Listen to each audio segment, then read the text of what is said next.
दोस्तों, आज मैं आपके सामने एक पौराणिक कथा लेकर उपस्थित हुआ हूँ कि महाराजा दशरथ का जन्म कैसे हुआ और उनका नाम दशरथ कैसे पड़ा। आशा करता हूँ कि आपको ये कहानी अच्छी लगेगी। महाराज दशरथ का जन्म एक बहुत ही अद्भुत घटना है।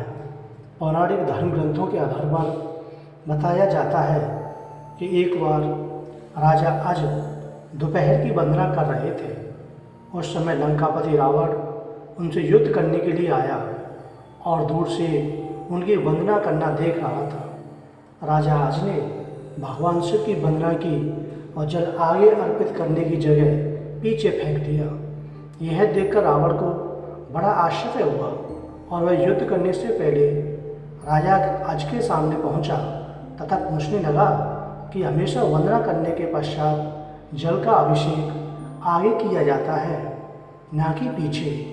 इसके पीछे क्या कारण है? राजा अज ने कहा कि जब मैं आंखें बंद करके ध्यान मुद्रा में भगवान शिव की अर्चना कर रहा था, तभी मुझे यहाँ से एक योजन दूर जंगल में एक गाय घास चरती हुई दिखी और मैंने देखा कि एक सिंह उस पर आक्रमण करने वाला है। तभी मैंने गाय की रक्षा के लिए जल का अभिषेक पीछे की तरफ किया। रावण को यह बात सुनकर बड़ा ही आश्चर्य हुआ। रावण एक योजन दूर वहां गया और उसने देखा कि एक गाय हरी घास चर रही है, जबकि शेर के पेट में कई बाण लगे हैं। अब रावण को विश्वास हो गया कि जिस महापुरुष के जल से ही बाण बन जाते हैं और बिना किसी लक्ष्य साधन के लक्ष्य वेदन हो जाता है, ऐसे वीर पुरुष को जीतना बड़ा ही असंभव है और वह उनसे बिना युद्ध किए ही लंका लौट जाता है। एक बार राजा अज जंगल में भ्रमण करने के लिए गए थे तो उन्हें एक बहुत ही सुंदर सरोवर दिखाई दिया। उस सरोवर में एक कमल का फूल था जो अति सुंदर प्रतीत हो रहा था।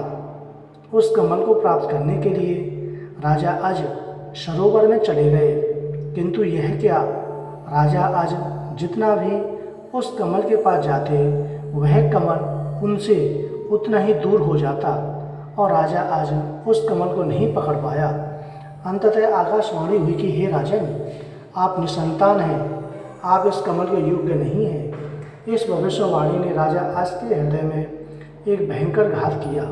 राजा आज अपने महल में लौट आए और चिंताग्रस्त रहने लगे, क्योंकि उन्हें संतान नहीं थी, जबकि वे भगवान शिव के परम भक्त थे। भगवान शिव ने उनकी इस चिंता को ध्यान में लिया और उन्होंने धर्मराज को बुलाया और कहा कि तुम किसी ब्राह्मण को अयोध्या नगरी पहुंचाओ, जिससे राजा अज को संतान की प्राप्ति के आसार हों। दूर पार एक गरीब ब्राह्मण और ब्राह्मणी सरयू नदी के किनारे कुटिया बनाकर रहते थे। एक दिन वे ब्राह्मण राजा अज के दरबार में गए और उनसे अपनी दुर्दशा का जिक्र कर भिक्षा मांगने लगे। राजा अज ने अपने खजाने में से उन्हें सोने की अशर्फियाँ देनी चाहिए, लेकिन ब्राह्मण नहीं कहते हुए मना कर दिया कि यह प्रजा का है, आप अपने पास जो है उसे दीजिए।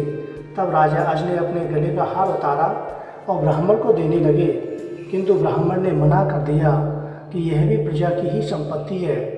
इस प्रकार राजा अज को बड़ा दुख हुआ कि आज एक गरीब ब्राह्मण उनके दरबार से खाली हाथ जा रहा है। तब राजा अज शाम को एक मजदूर का वेश बनाते हैं और नगर में किसी काम के लिए निकल जाते हैं। चलते चलते वह एक लोहार के यहाँ पहुँचते हैं और अपना परिचय बिना बताए ही वहाँ विनय कर काम करने लग जाते हैं। पूरी रात को हथौड़े से लोहे का काम करते हैं, जिसके बदले में उन्हें सुबह 1 टका मिलता है। राजा 1 टका लेकर ब्राह्मण के घर पहुँचते हैं, लेकिन वहाँ ब्राह्मण नहीं था। उन्होंने वह 1 टका ब्राह्मण की पत्नी को दे दिया और कहा कि इसे ब्राह्मण को दे देना। जब ब्राह्मण आया तो ब्राह्मण की पत्नी ने वह टका ब्राह्मण को दिया और ब्राह्मण ने उस टका को जमीन पर फेंक दिया। तभी एक आश्चर्यजनक घटना घटित हुई। ब्राह्मण ने जहाँ टका फेंका था वहाँ गड्ढा हो गया। ब्राह्मण ने उस गड्ढे को और खोदा तो उसमें से सोने का एक रथ निकला तथा वह रथ आसमान में चला गया। इसके पश्चात ब्राह्मण ने और खोदा तो दूसरा सोने का रथ निकला, वह भी आसमान की ओर चला गया। इसी प्रकार से 9 सोने के रथ निकले और आसमान की तरफ चले गए। और जब 10वां रथ निकला तो उस पर एक बालक था। वह रथ जमीन पर आकर ठहर गया। ब्राह्मण उस बालक को लेकर राजा अज के दरबार में पहुंचे और कहा, राजन, इस पुत्र को स्वीकार कीजिए। यह आपका ही पुत्र है जो एक टका से उत्पन्न हुआ है। और इसके साथ में सोने के 9 रथ निकले जो आसमान में चले गए, जबकि यह बालक 10वें रथ पर निकला, इसलिए यह रथ तथा पुत्र आपका है। इस प्रकार से दशरथ जी का जन्म हुआ। महाराज दशरथ 10 दिशाओं में अपना रथ लेकर जा सकते थे, इसलिए उनका नाम दशरथ नाम से प्रसिद्ध हुआ।